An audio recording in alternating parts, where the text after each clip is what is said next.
How should a dentist react when a comment on your blog, a Yelp review, or Facebook post says something uncomplimentary or even damaging things about you and your practice? Your public image is vital to your continued success, but knee-jerk reactions to public criticism can do more harm than good. I'll be back after the break with some thoughts on crisis management in the public sphere.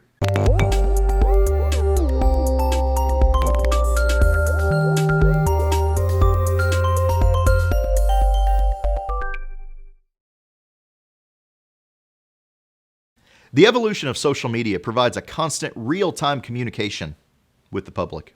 Now that's a great benefit, but it can also be a real liability for your dental practice. I'm Colin. Welcome to the Patient Attraction Podcast. Now today, an unhappy patient can get their gripes in front of thousands of people, just like that.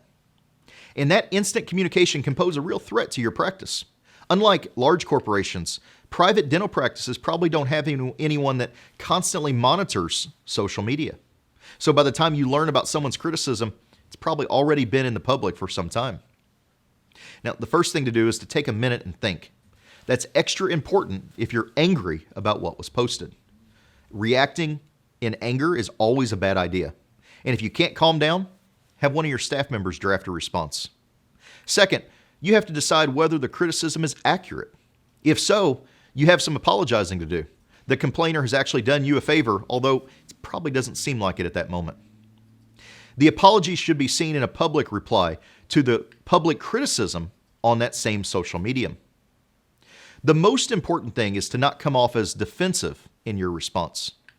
Everyone's human. Everyone makes mistakes, and your patients and followers will appreciate you owning the mistake. Include the fact that you're changing your procedure to ensure that the event that sparked the criticism never happens again. And for really serious errors, consider following up with the complainer via email, a phone call, or a written letter. Third, not all battles are worth fighting. A minor gripe that sounds like someone nitpicking doesn't require a counterattack. That doesn't mean you should ignore it, though. Give your response a light touch, but be careful with humor online, as it can really backfire. Something like, "We're sorry that happened and we'll make sure it doesn't happen again," is usually enough. But what about completely unfounded, really damaging criticisms? These deserve a complete rebuttal. Again, think through your response before writing it and have someone else read it before you post. A quick recounting of the actual facts may help, but don't come off as argumentative. Include a link to the original complaint or reproduce it in your response. Finally, have a plan in place to deal with future threats in your public image. That way, you've got concrete steps to follow that will help you respond most appropriately. The best defense, of course, is to have so many positive reviews that the negative ones are just drowned out immediately upon them being posted. To learn more about how we help our doctors do just that, visit our website and check out the 5-star Google review page. On tomorrow's podcast, I'll talk about how to handle a media interview. Until then, keep moving forward.